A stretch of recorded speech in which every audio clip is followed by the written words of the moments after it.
We have a completely unnecessary outbreak of measles in Texas. Now, as a reminder, the measles vaccine works, it's very effective, and it is safe. This is an optional outbreak of measles. It is the year 2025.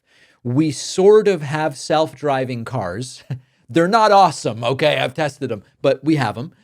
We have AI that can write your term paper, I guess. I've heard from people in college. And we have the biggest measles outbreak in Texas in nearly 3 decades. We now have 58 confirmed cases and counting. Mostly they are in Gaines County, a place so powerfully dedicated to freedom from vaccines that almost 14% of school kids there are exempt from at least one required shot. That's right.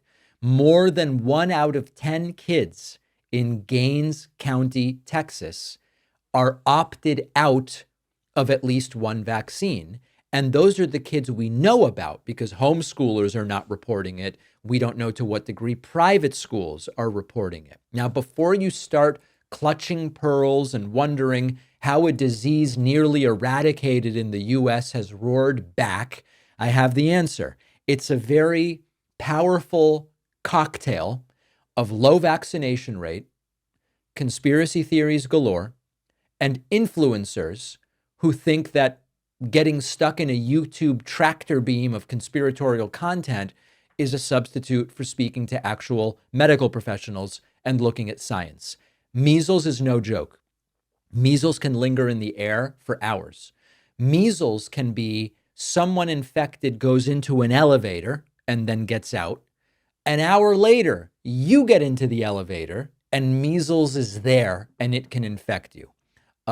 This is a real problem. Now, the thing with measles is really herd immunity. If you have a lower than, it depends on exactly where you look, but between 90, 95, 96% vaccination rate. If you have a lower vaccination rate than that, measles is so contagious. It's R naught, its reproduction rate is so high that you are going to have a problem. And that's exactly what's happening in Gaines County, Texas. Public health officials are panicking. Vaccination clinics and screenings and urgent pleas, these vaccines work and they are safe. And meanwhile, the outbreak has skipped over to New Mexico, popping up in grocery stores and schools just for extra chaos. This was all preventable. People just get their MMR shots like we've been doing for decades and decades, but personal freedom. And what about Dr. Andrew Wakefield's debunked and retracted paper over which he lost his medical license, which said there was a link between the MMR vaccine and autism? What about all of that? And then you sit back and you say, in the midst of this new level of vaccine hesitancy, we're making Robert F. Kennedy Jr., the famed anti-vaccine crusader, who just can't quit the debunked claims that MMR autism, there's something there. He is now the Secretary of Health and Human Services. It's a truly dystopian timeline, and he was confirmed by the Republican-controlled Senate. We handed the keys to the largest public health agency in the country to a guy whose greatest hits include pushing vaccine conspiracy theories on social media and many other things that we've talked about. It's like saying, let's put a flat earther in charge of climate or something like that. So this appointment of Bobby Kennedy Jr., kind of the icing on the cake of this anti-science situation that we have among Trumpists, and now it's coming back to bite us in the form of widespread vaccine skepticism and a measles outbreak that is the worst one in 3 decades. So what do we do? Vaccine hesitancy, rising faster than Elon Musk's Twitter meltdowns. It's leading to ER visits. It's leading to quarantines. It's leading to outbreaks. Can we shore up vaccination rates to maintain herd immunity? You would hope so, but there is a lot of resistance out there. And then for people who are responding to this by saying, measles must not be that dangerous because you don't hear much about it, that's because of the vaccine. It's the same way that the polio people now go, polio, I mean, listen, I haven't heard about polio for a really long time. How bad could it be? Well, thanks to the vaccine. That's exactly the point. So it leaves us fighting an uphill battle against misinformation, against distrust in science, against political grandstanding, and actual health officials are trying to put out a fire that is only being, they're dumping fuel on it. RFK Jr. at the helm of HHS, Trump in the Oval Office. It's like giving an arsonist a bunch of matches. So we've got to address the root causes here. That's disinformation. It's the erosion of scientific literacy.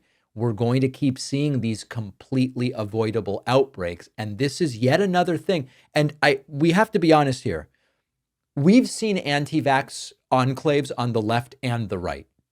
The right-wing anti-vax is often motivated by skepticism of government, whereas historically the left-wing anti-vax was motivated by skepticism of big pharma. Now, we should be skeptical in a healthy way of both large corporations whose primary interest is profit and of government. We should have a healthy, rational skepticism of both.